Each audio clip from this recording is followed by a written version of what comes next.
ধাপ তারা এগিয়ে যাবে। পরবর্তীতে অবশ্যই শিখে আসতে হবে।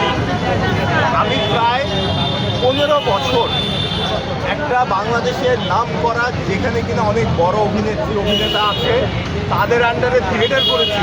আমি শুরু থেকে শিখেছি। আমি অ্যাঙ্করিং করেছি মিনিমাম 10 বছর। আমি এক সময় 500 থেকে 1000 আমি অ্যাঙ্করিং করেছি। ওইটা আমার ইচ্ছা ছিল একসময়। তো এই যে শিখে আসলে যেটা হয়, বেশি দিন টানা যায়। আর শিখে না আসতে ভাই এক সময় ঝরে যাবে। যদি আপনি লং টাইম এখানে থাকতে চান, এটা কিন্তু ভালো একটা ইন্ডাস্ট্রি। আপনি জব করে কয় টাকা পাবেন, কন্টেন্ট ক্রিয়েশন করে আরও বেশি পাবেন। সুতরাং আমার মনে হয় যে নিজস্ব যে ব্যাটার, এটা যদি সবাই কন্টেন্ট ক্রিয়েশন করে, প্লাস যদি সৎ থাকে, তাহলে তারা অনেক দূরে এগিয়ে যাবে। ভাই আমার লাস্ট প্রশ্ন যেটা হচ্ছে, আপনার এই জার্নিতে, কন্টেন্ট ক্রিয়েশনের জার্নিতে সব থেকে স্মৃতিমধুর একটা আমার ঘটনা বলে। মানে আপনার এই জার্নিতে 14 বছর বা 15 বছর জার্নিতে কন্টেন্ট ক্রিয়েশনে সব থেকে স্মৃতিমধুর ঘটনা, মানে সব থেকে আকর্ষণীয় ঘটনা বা মনে পড়ার মতো ঘটনা একটা জানতে চাই আপনার। আমার বাসায় তো প্লে বাটন, গোল্ডেন বাটন এগুলো একাধিক আছে। জীবনে অনেক টাকা ইনকাম করছি এই পেশা থেকে, অনেককে গোপনে দান করে দিচ্ছি। এগুলো আমার স্যাটিসফ্যাকশন না। আমার সবচেয়ে স্যাটিসফ্যাকশন এবং কষ্টের জায়গা সেটা হচ্ছে, আমি কি গত মাসে সম্ভবত আমি একটা হারানো বিজ্ঞপ্তির ভিডিও করছি, যে একটা মা আমার সামনে খুব কান্নাকাটি করছে। আমার এত অডিয়েন্স পুরো বাংলাদেশ, ইন্ডিয়া, পুরো পৃথিবীতে, তারা আমার কথায় এত শেয়ার করছে যে ছেলেটা 2 মাস ধরে অপহরণ করে রাখছিল অপহরণকারী। ওই অপহরণকারী আমার এই ভিডিও দেখে তারা বাচ্চা ফেরত দিয়ে গেছে। অথচ এই জিনিসটা আমার জীবনের সবচেয়ে বড় অ্যাচিভমেন্ট। এখন যদি বলেন যে আশেপাশে সবগুলো বাড়ি আমি করছি, বা আমাকে সরকার অনুদান দিচ্ছে, বা মানুষ ভালোবেসে দিয়ে দিচ্ছে, এটা আমার অ্যাচিভমেন্ট না। আমি জীবনে এই জিনিসটা আমার মৃত্যু পর্যন্ত মনে রাখবো, যে আমার ভিডিও দেখে একটা অপহরণকারী বাচ্চা ফেরত দিয়ে গেছে।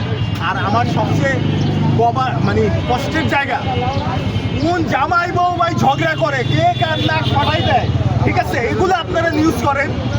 ওই ছেলেটা এসে বলছে যে আমি যেখানে অপহরণ হয়েছি এখানে আরো 2টা ছেলে ছিল। তখন আমার দরকার ছিল মিডিয়া কভারেজ। বাংলাদেশের একটা মিডিয়া আমার নিউজ করে নাই, 2-3টা মিডিয়া ছাড়া কেউ এই জিনিসটা ফোকাস করে নাই। তারা কোন হিরো আলমের বউ কারে চুমা দিচ্ছে, কোন লায়লা বুড়ি বেটি কারে কি করছে, এগুলা নিয়ে ভাই আপনারা বিজি। সেই সময় যদি আমার পাশে মিডিয়া থাকতো, আমি 2টা বাচ্চা উদ্ধার করতে পারতাম। আমি মন থেকে এই মানুষগুলোর অভিশাপ দিই, যারা এই ফালতু নিউজ করে, এরকম নিউজগুলো আপনারা যারা ইগনোর করে।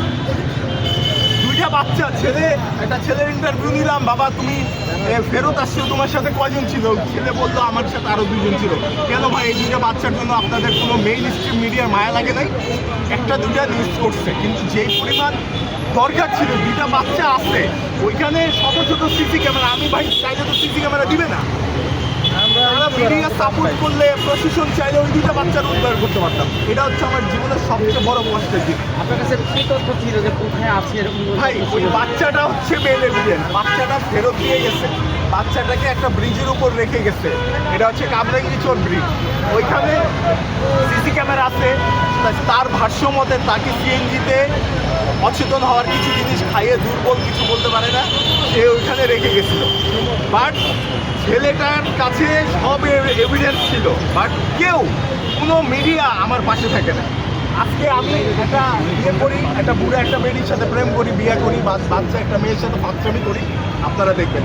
এই যে দেখেন, আমি একটু আপনাদের একটা ক্লিপ দেখাই। এই যে আমি প্রথমে এই ভিডিওটা করি, এটা হচ্ছে একটা নিকেতন পার্কে, ঠিক আছে। এই ছেলেটা হারানো গেছে, পরে এই ভিডিওটার পরে এই যে বাচ্চাটারে ফেরত দিয়ে গেছে। দেখেন কত বড় একটা অ্যাচিভমেন্ট। এই বাচ্চাটা নিজ মুখে বলছে যে এই 2টা বাচ্চা আমার সাথে আরো 2টা বাচ্চা ছিল, বাট একটা মিডিয়া ভাই নিউজ করে নাই।